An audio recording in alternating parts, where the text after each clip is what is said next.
Señores, de pie, por favor.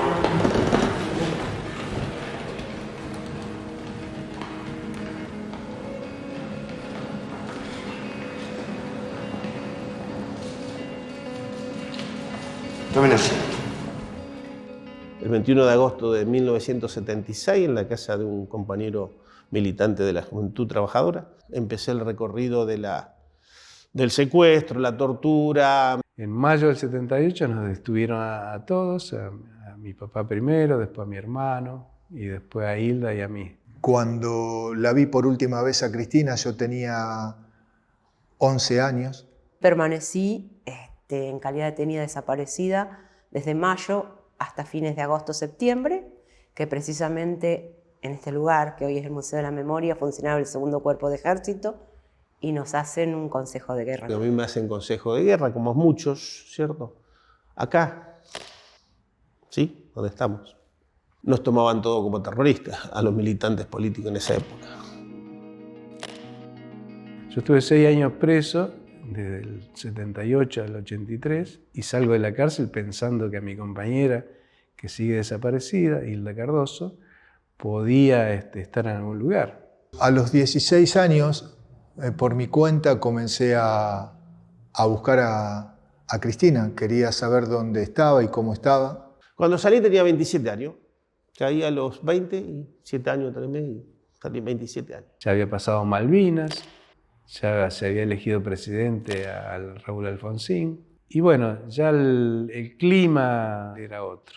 Diciembre del 83 y enero del 84, que hago el primer testimonio en el Tribunal Provincial. Nos liberan y nosotros a mitad de diciembre fuimos a declarar en la justicia provincial y empezamos a declarar todo lo que nos había pasado. Y si bien los testigos pasamos por distintas etapas, en un momento de sentirte culpable, porque vos habías sobrevivido y el otro no, con todo lo que esto implicaba, ¿no? La figura del desaparecido era una incógnita que no se reveló hasta pasados muchos años después. Pareciera como que todos querían olvidar, ¿no? Y no se podía hablar. Hubo toda una propuesta de los organismos, fundamentalmente de las madres que en ese momento aparecían, de hacer una bicameral que realmente investigara esto. Indiscutiblemente las presiones que había, eso no fue posible, y Alfonsín crea la CONADEP. Miles y miles de seres humanos, generalmente jóvenes y hasta adolescentes, pasaron a integrar una categoría tétrica y fantasmal, la de los desaparecidos. Palabra, triste privilegio argentino, que hoy se escribe en castellano en toda la prensa del mundo. Primero, que era una de las promesas de Alfonsín. Segundo, porque había una efervescencia que hoy es difícil de rescatar en términos de lo que pasa con la vida política en la Argentina, ¿no? Y produce su informe el 10 de diciembre del 84, con ese famoso Nunca Más, ¿no? Que después replicado en el juicio de la Junta. Aquí le vamos a entregar, señor presidente, el informe. Es un texto que me sigue produciendo efectos de conmoción. Cada vez lo puedo leer más, cada vez me puedo entrar más al libro, pero bueno, creo que es uno de los grandes documentos de la historia, ¿no? Aturdió a la gente, digo yo, ¿no? Porque tiró así descarnadamente los testimonios. Y en la sociedad todavía, digamos, había muchos resquemores. A mí siempre me da la impresión de que ahí todas las dimensiones de la complicidad en relación con la dictadura luego quedaron evidentes ahí, ¿no? Yo creo que había una negación de no querer saber qué había pasado. Declárase abierto el acto para la realización de la audiencia prevista en el artículo 490 del Código de Justicia Militar de la causa número 13. Me citan con un telegrama. Tenía fecha ya de vuelo y de ida y de vuelta. Que me acompañó mi compañero, fuimos en tren, allá fuimos a la gran urbe, a la gran ciudad. Y en Aeroparque me esperaba un auto grande con una placa de bronce que decía Cámara Federal. Me citan con un telegrama, que nunca contesté. Por lo tanto, cuando yo llegué el día de declarar, golpeo y sale una una mujer muy bonita, pelo largo, rubia, que era Mabel Colalongo. ¿Sí? Y a los gritos empezó, vino Ruani. Ese palacio de justicia realmente imponente. Se llama al estrado al señor Marcelo Márquez. Los 21 años es la edad que yo tenía cuando di testimonio en el juicio de la Junta en la causa 13. No tenía temor, que estaba de alguna manera acompañado. De prepo, gente vestida de civil, armada con armas contundentes, con metralladoras y taca, entran a la casa. Yo creo que si hay algo fundamental de nosotros los familiares fue el acompañamiento. Y en la cámara era meterte en una capilla, en un lugar, una habitación, donde después prestaba juramento y no hablaba con nadie. Nos separaron en las leoneras, decimos nosotros, ¿no? Las leoneras son esos lugares donde ponen a los presos cuando van a declarar, porque no había que contaminar la prueba. Hasta que me vinieron a buscar y entré a la cámara. Vi todos esos jueces ahí monumentales allá arriba. La cantidad de gente que había, pero las luces y el estrado donde estaban todos los jueces. Estaban todos los milicos ahí sentados, la gente ahí, el tribunal ahí arriba. Los abogados defensores de los militares a mi derecha. Y no querer mirar, a ver, qué había, porque vos habías mirado y era una cosa tan grande, pero tampoco quería mirar porque sabía que estaban los militares de este costado. La videla, viola, lo tengo pero fijado en la retina. Miré arriba, era una araña que si se caía encima nuestro nos rompía la cabeza, no sé con cuántas bombitas. Y detrás de una barandita estaba el público y a un costado estábamos nosotros, en la parte de atrás, los periodistas. Fui detenida el 11 de mayo de 1978. Y en un momento que no entendía demasiado. Señorita, permanezca en su sitio. El tribunal llama a un cuarto intermedio de 10 minutos. Porque vamos a tratar temas laborales. Después salió que estaban pidiendo tener un pliego de reivindicaciones. Perdón, ¿se puede fumar? Esos 15 minutos o 10 minutos fueron eternos. Ver el estrado vacío, ¿qué hacía yo ahí? ¿A qué había venido? Y sabía que de este lado estaban los milicos. El detenido dice que hasta ese momento podían subir. Salta trasera con un grito y dice, ¿cómo detenido? Es el testigo. Perdón, señor presidente, le pido que le sugiera al señor fiscal que no se ría cuando me equivoco. Silencio en la sala. Eso fue una cosa que además arrancó aplauso la cuestión de... No puede menos que causar mi hilaridad que un testigo lo llamen detenido.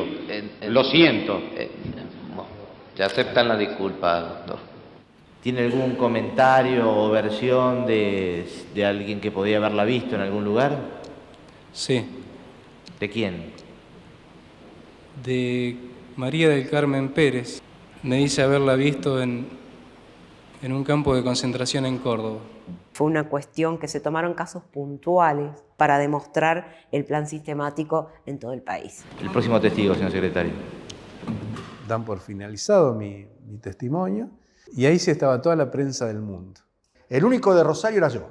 Salía al aire por teléfono. Desde la Cámara Federal había una oficina de prensa, desde el bar de la esquina del tribunal cuando era el receso, porque salía en el programa de la mañana del ET8 y yo metía monedas ahí, o cospeles, no me acuerdo, monedas creo que eran. Y mucha gente por ahí me hacía seña que cortara, que había gente que quería usar el teléfono y demás. De no muy poca nota porque había que llevar a alguien vivo o grabar y reproducir del grabador, que no salía siempre muy bien, pero iba contando el día a día de las audiencias. Lo del juicio movilizaba pasiones colectivas muy profundas, entonces me parece que hay una especie de una estrategia de velar un poco el discurso televisivo, entonces estaban muy presentes los cables que se enviaban, las comunicaciones por teléfono y la prensa y la radio. Parecía como que la televisión estaba ahí muy reglamentada. Se transmitía solamente 3 minutos por día, sin sonido. Fue un hecho histórico muy importante porque permitió escuchar públicamente la voz de los testigos de otra manera. Pudimos tener voz y pudimos de alguna manera contar qué es lo que habíamos vivido y qué había sucedido en realidad. Eso siempre lo decía Strasera. Lo más importante son los testigos. Sin testigos no hay acusación y tampoco hay condena. La Fiscalía tiene el uso de la palabra. Fue el Día del Maestro que Strasera hace el alegato monumental. La comunidad argentina en particular, pero también la conciencia jurídica universal, me han encomendado la augusta misión de presentarme ante ustedes para reclamar justicia. Ahí estaba todo el lenguaje indicial de lo televisivo puesto al servicio, del acontecimiento. Eso fue impresionante. Nos cabe la responsabilidad de fundar una paz basada no en el olvido, sino en la memoria, no en la violencia, sino en la justicia. Lo tengo como una cosa de verlo ahí nomás, y hacer el final, ¿no? Cuando dice renuncio a toda pretensión de originalidad. Quiero utilizar una frase que no me pertenece, porque pertenece ya a todo el pueblo argentino. Señores jueces, nunca más. Y me pone la piel de gallina ahora, se vino abajo el estadio. Silencio. Creo que era Torlasco que presidía en ese momento, decía, señores, silencio en la sala, desalojen la sala. Estaban las madres, las abuelas, se pusieron el pañuelo porque se lo obligaban a quitárselo antes de la sesión. La barra llena y repleta, y los periodistas todos aplaudiendo, emocionados, abrazados.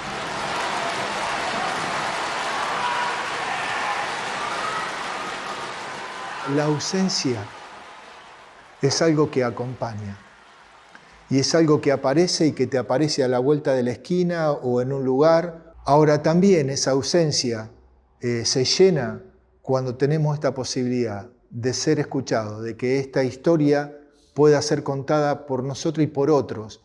Fue único en el mundo donde un país, ¿no?, acusa, le hace juicio a sus propios represores.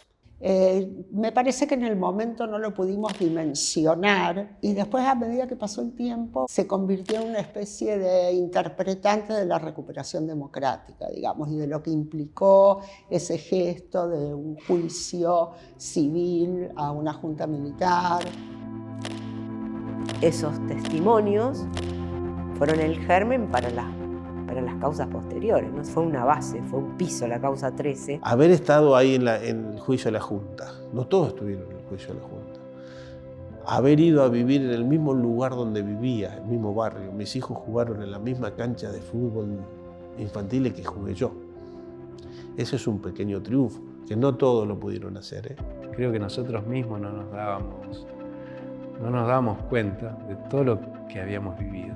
Era mucha información y mucho dolor para contarlo todo junto. Yo siempre digo, uno sufre más por el dolor de los otros que por lo que pasó uno. Yo creo que la decisión política fue muy importante y no fue fácil tomarla. Yo creo que fueron momentos de esplendor de la democracia, y que esa luz no se apaga. Señores jueces, nunca más. Silencio en la sala. Silencio. Es una película que continúa. Es decir, ese fue un momento donde nosotros fuimos protagonistas, pero lo importante es de que dimos el pasaje para que otros puedan continuarlo. Creo que se sembró tan fuerte, que prendió tanto eso, que más allá de los climas de época como el que estamos atravesando ahora, me parece que el nunca más es para siempre. Lo importante no es lo que hicieron con nosotros, sino lo que nosotros hacemos con lo que hicieron de nosotros.